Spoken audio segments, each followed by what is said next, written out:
Hi hello வணக்கம் and welcome to the channel Anand ஆன்மீகம். Guys, நம்ம இன்றைக்கி எதை பற்றி பார்க்க போகிறோம் அப்படின்னு கேட்டிங்கன்னா, பொதுவாக கடவுள் யார் அப்படின்றது ஒரு பெரிய கேள்வியாக தான் இருக்குது. அது மட்டும் இல்லாமல் கடவுள் நம்பிக்கை இல்லாதவங்களுக்கு எல்லாருக்குமே ஒரு பெரிய கொஸ்டின் என்னென்னா, கடவுள் யார், கடவுள் எப்படி இருப்பார், கடவுளை அவனுக்கு காட்ட முடியுமா, அதாவது எல்லாமே ப்ரூஃபோடு தான் காட்டணும் அப்படின்னா அப்போ கடவுளுன்ற ஒரு வார்த்தைக்கு அர்த்தம் இல்லாமல் போயிடும் இல்லையா?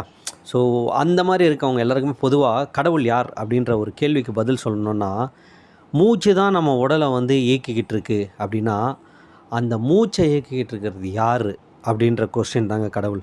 அது மட்டுமே இல்லாமல் பொதுவாக அதாவது போகநாதர் அப்படின்னு சொல்லுவாங்க. 18 சித்தர்களில் முக்கியமான ஒருத்தரான போகர் என்ன சொல்லியிருக்காரு அப்படின்னா, மூச்சை கண்டு மனம் பேச்சை கொன்றால் தன்னை அறியும் உபாயம் உண்டு அப்படின்னு சொல்லிட்டு போகர் 12,000 புத்தகத்தில் சொல்லியிருக்காரு.